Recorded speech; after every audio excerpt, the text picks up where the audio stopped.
Hello friends, आप देख रहे हैं आपका चैनल शेयर बाजार विद आयुष। और बात करेंगे दोस्तों इस वीडियो में किसके बारे में? संभव स्टील ट्यूब्स आईपीओ की लिस्टिंग डे स्ट्रैटेजी के बारे में। तो किस तरीके से दोस्तों संभव स्टील ट्यूब्स की लिस्टिंग हो सकती है, इस वीडियो में हम ये समझेंगे। कहाँ पर दोस्तों संभव स्टील ट्यूब्स लिस्ट हो सकता है ये आप जानिएगा इस वीडियो में, तो आप लोग देखिएगा वीडियो को पूरा ज़रूर। सो फ्रेंड्स, 2 जुलाई ने कल के दिन संभव स्टील ट्यूब्स की लिस्टिंग है। 10 रुपये की फेस वैल्यू के साथ कंपनी अपना आईपीओ लेकर आई। अगर आपको अलॉटमेंट मिला है तो सबसे पहले कॉन्ग्रेचुलेशन। 82 रुपीज़ का आपको एक शेयर मिला है। टोटल 182 शेयर्स मिलते हुए नजर आए होंगे आपको एक लॉट के अंदर। अब अगर आपने एच कैटेगरी में लगाए तो बिल्कुल आपको इसके 14 के मल्टीपल में शेयर मिले होंगे, बट रिटेल में एक लॉट मिला होगा। कुल मिलाकर दोस्तों हम जब भी लिस्टिंग की बात होती है तो पहली चीज़ ये देखते हैं कि आईपीओ किस प्रकार का था। तो देखिए, आईपीओ था fresh issue plus offer for sale, जिसमें टोटल मिलाकर आईपीओ का साइज था 540 करोड़, जिसमें 440 करोड़ का था फ्रेश इशू, तो रिमेनिंग सिर्फ 100 करोड़ का था ऑफर फॉर सेल। यानी जो बिग पोर्शन है दोस्तों वो किसका था? वो था दोस्तों यहाँ पर फ्रेश इशू। जी हाँ, कंपनी का पैसा खर्च होता हुआ देखने को मिलेगा कंपनी के अंदर, जो कंपनी को मिलेगा फ्रॉम दिस आईपीओ। सिर्फ 100 करोड़ का ही दोस्तों अगर आप देखेंगे ओएफएस आता हुआ दिख रहा है, यानी प्रमोटर्स के पास सिर्फ 100 करोड़ ही जाते हुए आपको देखने को मिलेंगे। दूसरी चीज दोस्तों हम देखते हैं सब्सक्रिप्शन किस प्रकार का था। तो देखिए, क्यूआईबी कैटेगरी 66 टाइम सब्सक्राइब हुई। करीबन क्यूआईबी ने इस आईपीओ में 7,133 करोड़ रुपए लगाए। अब आप कह सकते हैं कि देखिए यहाँ पर क्यूआईबी की तरफ से पैसा तो मात्र 7,133 करोड़ ही आता हुआ देखने को मिला है, which is not that much. तो क्या सब्सक्रिप्शन खराब था? बट एक बात ध्यान रखिएगा, इसके बीच में काफ़ी आईपीओ खुले हुए थे। एक मेजोरिटी ऑफ द पैसा जो दोस्तों हमको आईपीओ में आता हुआ देखने को मिलता है, वो आप एक आईपीओ में जाता हुआ दिखा जो था एचडीबी। तो बहुत सारे आईपीओ खुले होने के कारण भी एक रीज़न हो सकता है कि देखिए उतना पैसा हमको आता हुआ देखने को नहीं मिला। बट ओवरऑल एक बात ध्यान रखिए, 66 टाइम्स भी खराब नहीं है, अच्छे नाम हमको आते हुए देखने को मिले क्यूआईबी पोर्शन में। इसके अलावा एचएनआई कैटेगरी 33 टाइम सब्सक्राइब हुई। रिटेल कैटेगरी 8.5 गुना सब्सक्राइब हुई। Employee 5.71 time. तो टोटल मिलाकर 30.33 टाइम्स यानी कंपनी को स्टिल 11,000 करोड़ के ऊपर मिलते हुए देखने को मिले। यानी सब्सक्रिप्शन वाला बॉक्स भी कंपनी टिक करती है, इसमें भी कोई डाउट नहीं है। तीसरी चीज दोस्तों हम ये देखते हैं कि कंपनी पैसा कहाँ अपना खर्च करने वाली है। तो ये बात ध्यान रखिएगा, 390 करोड़ कंपनी को जरूर मिलेगा, लेकिन इसका मेजर जो पेमेंट मतलब 400 जो यहाँ पर करोड़ कंपनी को मिलते हुए देखने को मिल रहे हैं, राइट, ओवरऑल करीबन 440 करोड़। तो ये बात ध्यान रखिएगा, 390 करोड़ रुपए सीधा कंपनी अपने डेट को कम करने में काम लेगी, और बाकी का जनरल कॉर्पोरेट पर्पस यानी जो रिमेनिंग 50 करोड़ है वो कंपनी का आपको इधर जाता हुआ देखने को मिलेगा। तो ओवरऑल कंपनी का मेजर पैसा दोस्तों अगर डेट को कम करने के ऊपर कंपनी का काम कर रही है तो ये अपने आप में अच्छी बात है। बिकॉज हमेशा एक बात ध्यान रखिए, डेट कम करने से होता क्या है, बैलेंस शीट जो है दोस्तों वो डी लेवरेज होती है। इसके बारे में हम और बात करते हैं। तो एक बार थोड़ा सा और कंपनी के बारे में कुछ चीज़ें आपको बताता हूँ, देन हम बात करेंगे सीधा लिस्टिंग पे। सो देखिए, ये कंपनी क्या है? ये कंपनी याद रखिएगा लीडिंग मैन्युफैक्चरर है ERW steel pipes and tubes की। अब इसके अंदर एक बात ध्यान रखिएगा कि जो ERW ये जो स्टील पाइप्स और स्ट्रक्चरल ट्यूब्स आपको आते हुए देखने को मिलते हैं, इसके अंदर कंपनी का पहली बात तो मार्केट शेयर 2% है डोमेस्टिक ERW पाइप सेगमेंट के अंदर। ERW क्या है?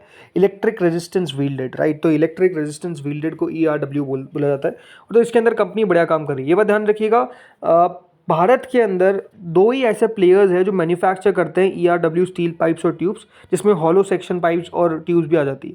तो कंपनी याद रखिएगा, इनका एक अलग तरीके से काम चलता है इसके अंदर, और ये ओनली कंपनी है इंडिया के अंदर जिसके पास single location backward integrated manufacturing facility है।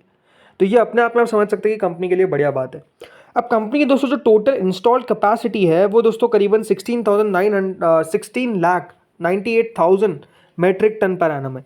इसके अंदर स्पॉन्ज आयरन की है करीबन 2,80,000। इसके अलावा जो ब्लूम विथ AOD आता है उसके आसपास है 60,000। ब्लूम माइल्ड की 3 लाख, HR कॉइल्स की 3,90,000, और भी दोस्तों बहुत सारी चीज़ें हैं जिसकी यहाँ पे टोटल इंस्टॉल कैपेसिटी हमने बता रखी है। बट अभी आपको मोटा मोटी बताता हूँ कि 16 लाख मतलब 17 लाख आप कह सकते हैं इनकी मेट्रिक टन पर एनम के आसपास की इंस्टॉल कैपेसिटी पहुँचती हुई दिख रही है, ठीक है। अब जैसा मैंने कहा, कंपनी 390 करोड़ रुपए का याद रखिएगा जो आईपीओ प्रोसीड्स आ रहा है वो अपने डेट को कम करने के ऊपर खर्च करेगी। इसका मतलब ये है कि कंपनी की बैलेंस शीट और अट्रैक्टिव बनती हुई नजर आएगी। कंपनी जो यहाँ पर आप ध्यान रखिए पैसा इंटरेस्ट में देती है वो कम इंटरेस्ट में जाता हुआ दिखेगा। इससे कंपनी के मार्जिन पर भी याद रखिएगा आपको असर पड़ता हुआ दिखने को मिलेगा। इसके अलावा ये जो कंपनी है ये याद रखिएगा, जैसे मैंने कहा, backward integration company, strong backward integration और ऑपरेशनल एफिशिएंसी वाली कंपनी है। कंपनी का ओवरऑल अगर आप देखेंगे कंट्रोल रहता है सप्लाई पे। कंपनी ने इसको अचीव कर रखा है बाय इंडस्ट्री लीडिंग मार्जिन। तो कंपनी के मार्जिन आपको काफ़ी शानदार देखने को मिल जाते हैं। तो ये दोस्तों बात हो गई कंपनी के ऊपर। अब हम समझते हैं कि लिस्टिंग किस प्रकार की हो सकती है इस आईपीओ की। तो देखिए लिस्टिंग की एक्सपेक्टेशंस क्या है। सबसे पहले तो 82 का याद रखिएगा, इसका एक शेयर है, टोटल 182 शेयर्स मिलते हुए नजर आएंगे आपको इन अ सिंगल लॉट, एक लॉट के अंदर। रेवेन्यू दोस्तों करीबन 1108 करोड़ का दोस्तों कंपनी का रेवेन्यू है। लेकिन ये बात ध्यान रखिएगा, ये जो रेवेन्यू है ये 9 महीनों का है। अभी तक दोस्तों कंपनी की एक क्वार्टर यानी Q4 के नंबर आना बाकी है। 1108 करोड़ का कंपनी है दोस्तों, 9 महीने में रेवेन्यू किया है with profit of close to 40 crore. पिछले FY24 में कंपनी का जो ओवरऑल रेवेन्यू था वो करीबन 1289 करोड़ के आसपास था with a PAT of 82.4 crore. अब ये बात ध्यान रखिएगा कि इनका जो Q4 रहता है वो अच्छा खासा आपको उसमें बिजनेस आता हुआ देखने को मिलता है। आई थिंक Q4 के नंबर्स को हमको वेट करना पड़ेगा। बट इससे FY23 में कंपनी का रेवेन्यू 939 करोड़ था with a profit of almost 60.4 crore. तो इस बार देखना दिलचस्प होगा कि FY25 पूरा कंपनी किस तरीके से खत्म करती। अगर इसी नंबर के रेट पे चलते तो कंपनी का रेवेन्यू मोटा मोटी 1400 करोड़ के आसपास आता हुआ दिखेगा with a profit of close to 70 crore. But देखना ये दिलचस्प होगा कि कितना कंपनी का आखिरी जो क्वार्टर रहता है उसमें प्रॉफिट आता हुआ दिखता है, राइट। इसके अलावा यहाँ पर अब जैसा मैंने कहा कि चीज़ें क्या है, तो देखिए कंपनी का ये जो पी है, वैसे देखिए ये प्री IPO पी है, पोस्ट IPO पी थोड़ा सा ऊपर है, 40 के आसपास है। बट रिटर्न ऑन इक्विटी 25.4% के आसपास है, रिटर्न ऑन कैपिटल एम्प्लॉयड 17.6% के आसपास है। मेरा एस्टिमेट ये है कि देखिए 100 से लगाकर 110 के बीच में ये कंपनी आपको कहीं लिस्ट होती हुई देखने को मिलनी चाहिए, यानी 18 रुपये से लगाकर 28 रुपये तक का लिस्टिंग गेन मिलता हुआ देखने को मिलना चाहिए। देखिए बड़ी बात क्या है ना कि ये जो कंपनी काम कर रही है अब वो बढ़िया कर रही है। और अब अगर आप इस पूरे इसके पीयर्स देखेंगे तो आप खुद भी सोच नहीं पाएंगे कि कौन सा पी किसको मिल रहा है और क्या कितना बेस्ट मिल रहा है, ये कहना अपने आप में मुश्किल। बट आई फील कि देखिए कंपनी का जिस तरीके का बिजनेस है, राइट, जिस तरीके से पहली बात इसके एंकर इन्वेस्टर्स आते हुए देखने को मिले इस IPO के अंदर, वो अपने आप में बढ़िया थे।